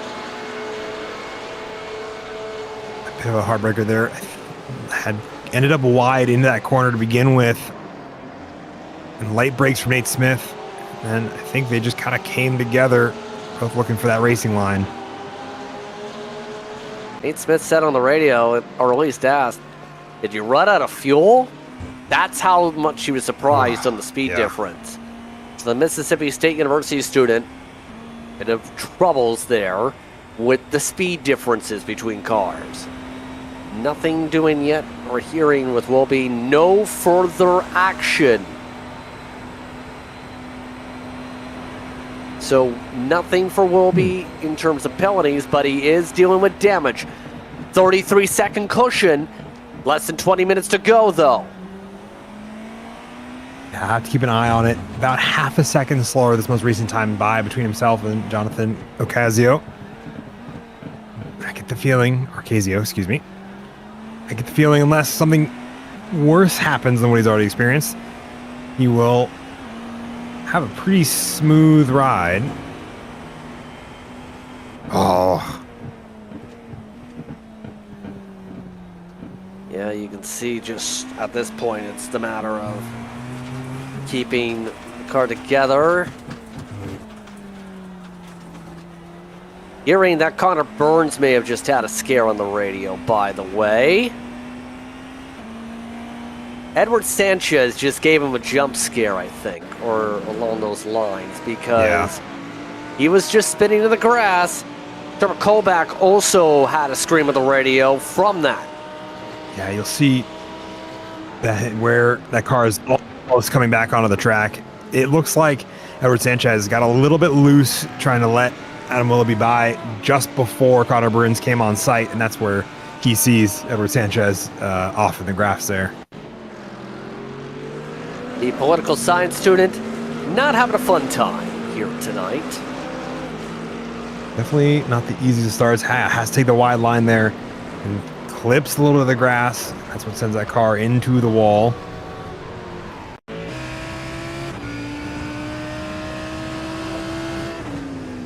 Yeah. Let's see what Connor Burns seeing on there. Of course, the East Tennessee State University driver hoping no problems, no problems, no problems. Keep it clean, keep it clean. No track blocks, no track blocks. Hello, please don't. Little bit of a jump scare there in the onboard. Especially since if he didn't turn it around there in mid-roll, it could have been disastrous. Thieber, by the way, you see he's still without the front grille. Not going to end well in this circumstance on the replay. Saints Nation, another one on the board. Oh, yep. Black flag. Black flag for cutting that inside curbing, and that'll be over the incident limit there. Also, Paul Smith's college driver, Roger Primo. He just took a little bit of a part to watch the field because he did this. Over rotation in turn number 1. We've seen it so many times. He's just going to sit there for a minute. Let the traffic go through. Well, in the case of Roger, by the way, he never raced before junior year of college. Reese? Oh no. He was trying to close up for the lead. This is going to give a big advantage to Burns. Huge slide to the International Horseshoe. Yeah, and that brings the two of them back, Reese Banham and James Bowman into a fight for the second and third places on the podium. You see them go into the bus stop once more. With 15 minutes left. This is going to be a very close battle now. Both of them having spins, bringing them back together. And how aggressive does Bowman take this run? Coming up to 9 to go.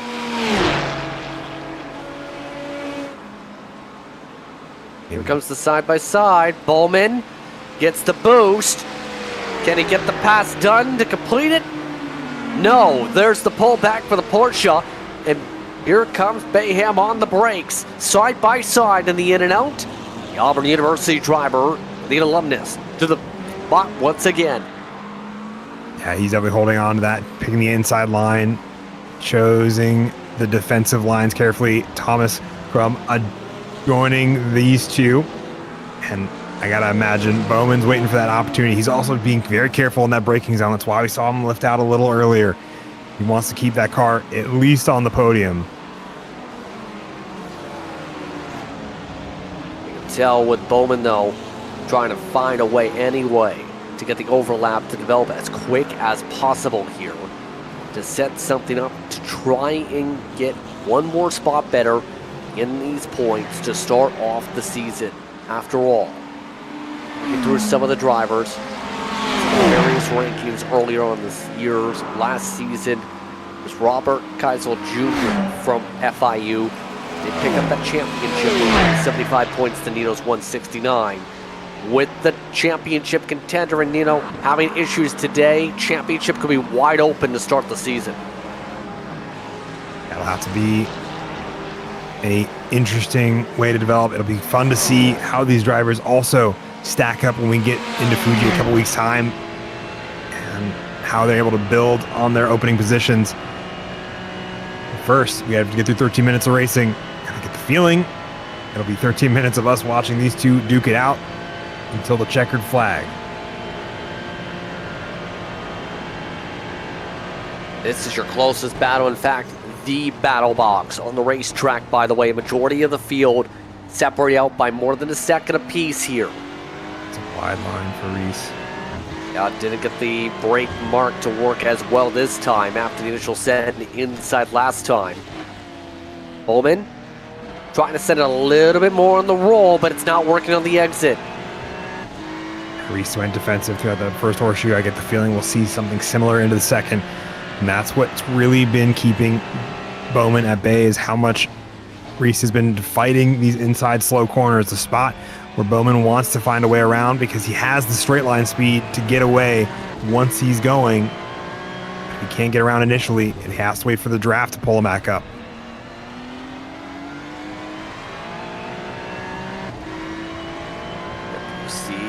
quick work through the gears as Bowman tries to keep it smooth. By the way, Primo is officially out of the race. He has left the racing facility.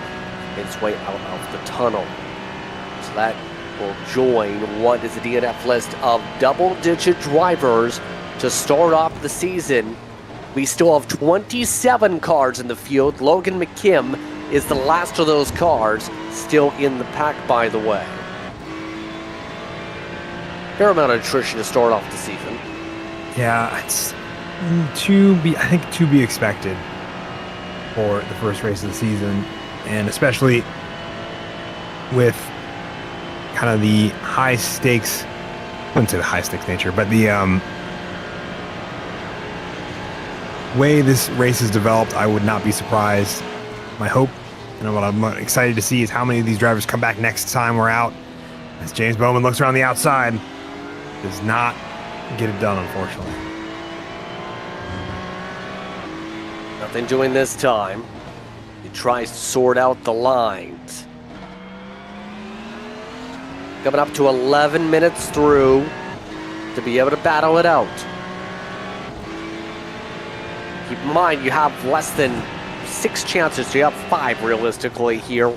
5 great chances for the front straightaway to get a run for the in and out or make pressurize a mistake here.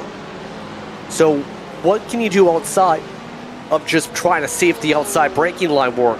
What else can you do to try and get this move done? The best options here, the outside braking marker a little bit, following in the draft, trying to make the look on the inside of the bus stop, just to kind of throw the rhythm off for the driver in front. Reese Bowman, I don't think, would buy it, though, even if Bowman tried to throw a fake into the bus stop or into turn 1. Bonham's been really good in that Auburn engineering machine, trying to get the racing line in a defensive line in the corners that matter, the slow corners, which is the spot where I think Banham's well aware of where these cars would have to trade places if he leaves the door open. So it'll be, I think, a very hard task, for Bowman at this point. By the way, plenty of shows coming up in terms of the upcoming schedule. You have racing action coming up when it comes to Formula College. Just talked about that's at WeatherTech Raceway at Laguna Seca. That starts off tomorrow, 9 p.m. In terms of that, then it's ZTRL there at Daytona this Friday. That race Friday starts at approximately 7:55 p.m. for the coverage. SRA then starts on Saturday when they go to Vegas. Then we continue on with the different races with some racing at Daytona. Also going to be Saturday at an 8:30 p.m. start. BSRF will be at Brands Hatch on Monday. Be sure to tune in when those drivers go racing in the afternoon at 2 p.m. And then the whirlwind continues with CIL Cup action. The Cup cars on Monday at Chicagoland Speedway, which rejoins the rear world schedule, part of the many races coming up. Some more looks on for the out portion of the in and out for Bowman as he tries to build the run. Blocked off by Bam. Now blocked to the bottom as they try and bump draft. I think Bowman's waiting for the opportunity there. Didn't get one initially. Kind of keeping it close, waiting for the opportunity and the ability to look, but then he's got to and lose control of that car as it goes sliding around. Gets it back going the right direction. But that small bump there, I think, has cost him that podium position. Take a look back here. You'll see it's just a brief moment of contact for him as he's trying to find the inside line, but doesn't get clear of Banham before making the look fully. And Banham looks for the defensive line in addition, which is how that incident comes to pass. A little bit of contact with the nose, hearing on the radio from Bowman. He thought there was a move here. And Bowman loses tons of ground, has a big slowdown right there. Doesn't matter. It was going to be a tight window. It was going to be a tight window. I don't know that I would have looked for that opportunity or really forced the issue had Banham come down for the defensive line, because both of them were trying to get around lap traffic at that point. Oh, still heartbreaking. So that throws a lot of spots away. Pit stop, Adam Willoughby. Willoughby just came down for a 7-second top off, and that was the concern we talked about with mileage. Took a quick stop. Now he's keeping the lead. Ocasio is within 10 seconds. Yeah, I think it's realistically going to settle down at around 7. And I get the feeling that Willoughby had to take that in order to be able to keep pushing at the pace he had been prior to this. Amongst all that and all the chaos we've been following along with, Thomas Crump is being chased down by Jake Cummings for the bottom step of the podium as he's been running pretty quick these past couple laps, Jake Cummings has. Here's the concern. If Willoughby came down for a pit stop, does Crump come down for a pit stop? Maybe what Crump was managing with some fuel saving that has also been the reason he's had some slower lap times than Jake Cummings throughout these past few laps. The question of whether it is enough will yet to be seen, but with only 6 minutes left, I think it's going to be one. We'll see him come down within the next couple, well, with only a few laps left, within the next couple, because otherwise he'll be out of fuel and out of time. Yeah, this is going to be a little bit close for some of the drivers with the gas mileage in the GTPs here today. Cummings with a great opportunity for the podium here. He's already picked up some test runs in rear-wheel cars in recent months. He's looking to push his virtual car up to the top 3 on raw pace here. Coming up to 5 minutes to go. He is on the prowl. They do have traffic in Kovacs, then some clean space for a while. And there it is. Crump is coming. There it is. It's, I think, got to be a little bit heartbreaking for Crump there. Jake Cummings, I think, playing the fuel game beautifully to find himself the extra 3 laps that he needed in the earlier stints to find the final 3 laps here able to be done without issue.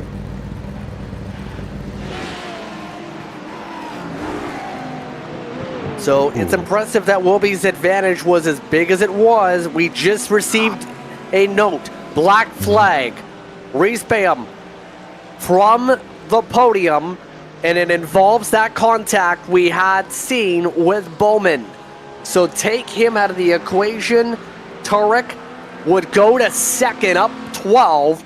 Bowman would still get a podium if it stays fair and stays in line. Yeah, that penalty there as a result of the blocking, you'd have to look back at it further. I get the feeling they feel like Race Control could see it as a reactive move after Bowman had picked the line. There was enough overlap to cause contact, so it's only a drive-through penalty, so thankfully not something worse. Yeah, but it still costs him the podium, which is the hurtful part. Bowman gets the last laugh as a result, able to get back up to the top 3. Nate Smith to 4th. Bam into the top 5 still, despite the slowdown situation. So, a lot of points lost in the case of Reese from Auburn, but Bowman in a good spot to at least come away with a decent points finish with all the spins even today. Yeah, that's why there's still a 30-second gap between Mark Turek and Connor Burns. Has been that consistency. Mark Turek trying to hold on to that P2. He finds himself inheriting as a result. With less than a second between himself and James Bowman. Bowman back on the hunt for that P2 spot. Let's see if he has the opportunity to get it done this time around. 2 estimated laps to go this time through. Corvette in front. Ferrari on the charge in the draft. They also have lap traffic in the lair right behind. And traffic ahead in Voigt. Looking like a little bit of bobbles there, but Bowman might get there on the final lap. It's going to be close. He's got the draft this time by in order to kind of catch up to Mark Turek. The question is who's going to be braver on the brakes, both in this lap and the next lap. With Mark in Pennsylvania College of Technology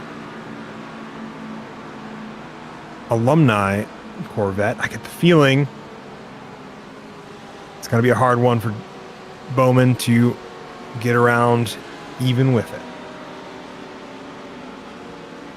But it's going to require a lot of defense here. Here comes the send, though, for second. Turek didn't cover off the bottom. Bowman alongside. Bowman tries to get the pole. Can he get himself back up to second after the spin with the contact with Bayham? Now he goes inside. Can he park it? Yes, he can. Turek gives up second with a lap and a half to go. Now, Bowman has to defend it, which is sometimes even the harder piece there. So, with 2 laps to go, multi-class traffic, I think, is going to give him a little bit of breathing room for Mark Turek before he gets back onto the tail wing of that Ferrari. Don Ricasio zips on by them for good measure, but it looks like Bowman is gone. He is taking off and is running away with it to be able to hold on to P2 here. One of the final battles on track. Ryan Arnold and Philip Solik also close. But right now, Adam Willoughby, he's getting ready to secure a white flag here. Coming up to 1 minute to go on the clock to begin the season. It's been an adventure so far for the NAPA Gold 100 minutes at Daytona. And the white now comes out. Final time around for Willoughby and company. Which means we get one more lap for all these drivers starting their laps after Adam Willoughby. It's going to be, I think, a tense one for Mark Turek as well as James Bowman. But I think a lot of the field is going to be cemented in where they are, barring any final incidents. Willoughby had to top off at the very end here. Both the Clemson drivers did. But the alumnus today came out to play. Christian Hill looked like a contender early on and ended up in the crashes. Then is already indicated wouldn't be here for the next 2 weeks. So that's going to be a big blow for his sake. But for Willoughby's sake, he's been able to do pretty strongly in that orange and purple machine. That he has consistent. I think I've talked about this a bunch. I'll keep talking about it more because it's one of the things that matters in endurance racing, consistency. And Adam Willoughby able to finalize this. Little sense back there, but up front. The run out of Le Mans. Adam Willoughby started this race on the outside front row. Then, once Hill had his incident, was able to step forward, take a massive lead, led by 30-40 seconds at one point. Instead, it's Adam Willoughby from Clemson University getting the job done by almost 10-11 seconds. 10-11 seconds. Jonathan Ocasio gonna take home P2 there. Connor Burns on his final lap. A whole lap ahead of James Bowman and Mark Turek, who are currently drag racing to the line, but I think James Bowman has that pretty well and secured. Can't confirm on that, Mark, but for Connor Burns, he had to work for it, didn't he, here, Finn? Because he wasn't in the conversation early on, wasn't in the lead pack conversation, then put himself in it. Yeah, put himself in it through pit strategy and good pace over the course of things, minimizing mistakes. I think is also the huge thing there for Connor Burns, not having any real big spins, very careful to avoid things with that East Tennessee State University liveried Lamborghini.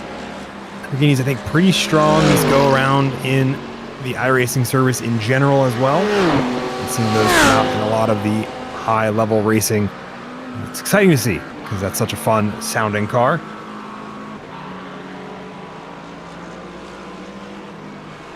Been a good drive here. The fans were on board. The drive was definitely on board here. But for Connor Burns from East Tennessee State University, he's able to take advantage of some drivers' mistakes and use his own speed to pull himself away from the pack. As things melted down for some, he built himself up. Checker flag, Connor Burns gets it done at Daytona.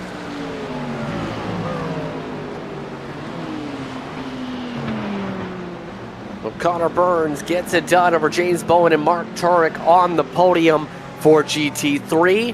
And that was your last of the cars to cross the stripe here in what was an uber competitive start to CIL Season 14 racing here, Finn. Yeah, it was a tight battles all throughout the first half of the race. When we only have 75 minutes, like we'll see in a couple other of these, as we watch Adam Willoughby tear up the Daytona front's tri-oval grass, what little grass there is now on this track. I get the feeling we'll see even more competition throughout the rest of the season, and it will not slow down at all for either these students or these alumni, much like we see Adam Willoughby getting that car nice and thoroughly burnt down. Take a step aside. You're watching Green Flag TV for coverage of the NAPA Gold 100 Minutes at Daytona, presented by NAPA Longland Corp. Diesel powers America, from trucks and trains to tractors and excavators, and the need for skilled technicians is exploding. The opportunities in the diesel world are endless. Here is everything that you'll ever need to succeed. At the University of Northwestern Ohio, you'll train on real engines, real rigs, and real industry tools, preparing you for careers in transportation, construction, agriculture, and beyond. Apply now at unoh.edu.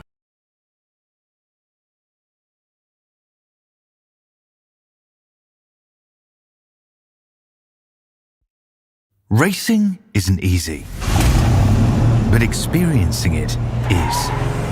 iRacing puts you in the driver's seat with the industry's leading sim racing game. Drive on laser scan replicas of the greatest racing circuits from around the world. Go head to head against other drivers chosen by skill-based matchmaking to ensure competitive racing at every level. Compete across all your favorite series. In officially licensed cars, engineered to deliver the most accurate driving experience possible.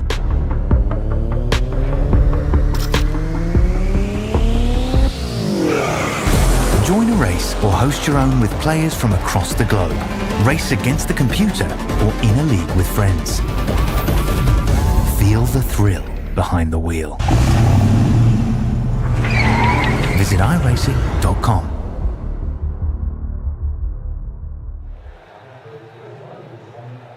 Welcome back, everyone, to Daytona International Speedway for tonight's coverage of CIL Sports Car Racing. Let's take a look at your results, starting off with your GTPs, where it was Willoughby from Clemson University getting it done over Jonathan Ocasio, the MasterCard and University of Kentucky student. Then Jake Cummings finished in third, all by Thomas Crump and Nathaniel Fryman. Burden, Hill were the air drivers that got going. Alex Jones made it one corner before he DNF'd.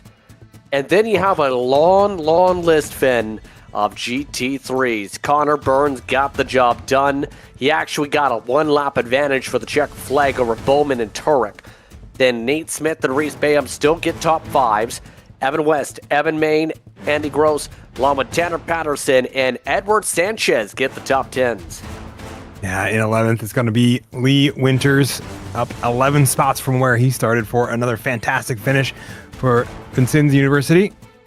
Ryan Alderhild, Philip Soap, Jonathan Delaire, as well as RP Kovacs are going to be top 15. David Walton, Adrian Tubakovic, Nolan Thiebert, Nathan Roth, as well as Andrew Voigt, going to round out the top 20 in varying states of laps down as we get into some more of the lap traffic that had incidents as we get into 21st.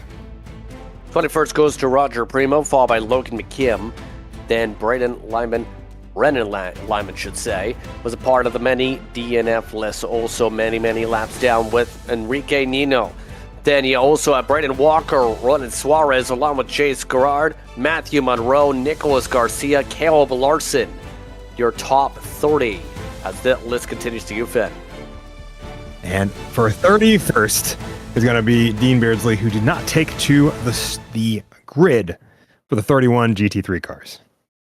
But that was a simple end of the list. We have top 2 in both classes standing on bye. So where we start, why don't we go to the top of the board? Adam will be coming away with the win here today. Adam, how are you feeling about starting off the season for the alumnus with a victory today? That was pretty awesome. I wasn't expecting that to start with, but I was really happy. I just kept it clean mostly. Decent pace. I definitely could have fuel saved a bit more and avoided that splash and dash at the end, but no, that was really really good. What was the panic like when you realized you have to pit along with your fellow Clemson driver, Thomas Crump, at the end? You had the buffer, but I'm guessing there was some panic. Yeah, there was some panic. I mean, we were in a call and debating literally the entire time of if it was going to be a two stop or a three stop. And I think if I had just committed to a two stop from the beginning and saved a bit, it would have been fine. But I didn't realize a two stop was possible until about 20 minutes left in the session. So, with that being said, you start the season off with a bang here tonight. Now, how do you establish that throughout the rest of the campaign, especially knowing we have a lot of racetracks coming up on the schedule, including Fuji next? I think just clean and consistent is how it needs to be done. Um, Fuji's probably my weakest track that we have left. I feel really good about the rest of them, so I'll have to make sure I practice for that one. But yeah, I think just keeping it clean and avoiding incidents with GT3s is the way to go. Any shows you like to give here tonight? It's my brother's birthday, so I'll give him a shout out. Good choice to shout out the brother then. Absolutely. Congratulations on the victory today, Adam. Thank you. Adam will be celebrating his brother's birthday today. John Lucchesio coming away second. He's with Finn. A fantastic P2 result. A bit of an interesting one given the way the race had developed. Did you expect to be in second place on the podium? To be honest, I knew I had pace. I honestly think I had pace to win. It's just very unfortunate with the incidents. I mean, some of them were my fault. I will admit it. But no, I knew we had the pace to get back up there. It just came down to strategy and even double stand the tires, which was honestly very sketchy towards the end with no tires. but no, I knew we had the pace to get back up there. It was just a matter of time. Fair enough. Will we likely see you on top side of the podium then next week when we go to Fuji? I never raced Fuji. Okay. But you know, I'm just gonna go bang bang skeet and just see what happens after that. Absolutely understandable. With your championship hopes, are you ideally getting a good result here and keeping that momentum going forward?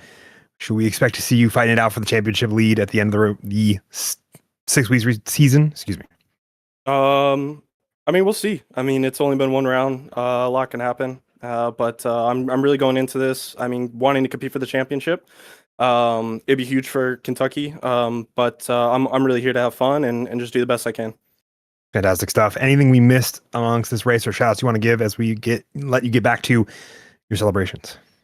Yeah, I don't think really anything. I mean, almost bended a couple times just by locking up the skill issue. But yeah, I just really want to thank. I want to thank God. I want to thank my family. I want to thank Kentucky Esports. I want to thank my girlfriend for actually letting me do the race. And I want to thank you guys for commentating and taking time out of your days and study time to do this. So thank you guys. Absolutely. Well, we'll let you get back to your celebrations there. Congrats again on P2. We'll look forward to seeing you next week when we come out to Fuji. Yes. So that is going to be Jonathan Ocasio, I believe. Make sure I get that right. From University of Kentucky coming home P2. Yes, indeed. Let's shuffle over to the GT3 side of the card, where it was Connor Burns who got the job done today. East Tennessee State University is where he calls home. And Connor, you had to work a little bit for this one. How would you describe that progression coming from essentially Pack 2 to then take the lead as basically the lead melted down? Honestly, consistency is what got me there. Really just not spinning or doing anything, not getting any black flags it really helped me get up there. And that kind of dive bomb a little bit on what's his name? Reese really got me there from 3/10 back. That was great. I was really happy to get by him. But it was just a journey to get there. In that journey, how would you describe in terms of the impact, in terms of the effort you put in for this season with the sports cars? What would you describe that preparation to make sure you're up to speed for the get-go this season? To describe it is I hate Daytona now. I've ran it so much. I'm so sick of it. We did the Rolex 24, Global Endurance Tour 6 hour, did another league race on it. I mean, I've done so much on it. And honestly, I was really nervous near the end, I'll say. I accidentally triple stinted my tires. So I never took tires the whole race, and that really scared me near the end. I got a lot slower, and it felt a little shaky in the last 5 or 6 laps. So how do you feel about your skills for Fuji then? Because it's not as much purpose Daytona in terms of the lead up last month. I've never raced at Fuji, so I'm gonna have to prepare pretty hard for it. It'll be another journey just to try to get up there again. It's kind of like I did there, just be consistent, and that should do it for me. Any shout you'd like to give here tonight? Yeah, I'll give a shout out to Roger because he asked me to give him shout outs, but I passed him one time. But give a shout out to Forrest Holland. He's one of my favorite guys from the league, and I really appreciate him. And my mom and dad, they really cheered me on today. So that was my shout outs. Congratulations on the run here today. Thank you. Connor Burns gets it done in GT3. Meanwhile, another University of Kentucky product, James Bowman, had an adventure. Had multiple spins, had contact that lost him the podiums, then got back the podium. He is with Finn. Fantastic result for P2 there after all of the chaos and pandemonium, I would say, that you had. How was that final stint trying to get past Mark Tuick at the end there? That was a wild race. I made way too many mistakes. Spun twice on my own, and this was the first longer than maybe 30-40 minute race I'd ever done. So staying consistent that long was really difficult, but I enjoyed the challenge, and it was a lot of fun. And I'm very thankful. My race engineer, my dad, he got the fuel right, and we ended up making it just barely on fuel. So that was fun for us. We had a good time, and it was just a really great race. Absolutely. It looked like, for this being your first longer form one, definitely looked like one you had at least done a couple of more long form races here. Going into this season in the championship ideals, going home in P2 today, going out to Fuji next week. Do you have big aspirations for the season, or are you at least excited to go to Fuji? I'm excited for Fuji. Fuji, it's a track I've seen in plenty of videos. I have not touched it once. So I'm excited to probably tomorrow night start practicing and get ready for it. I did not expect to have as much pace in this field as I do.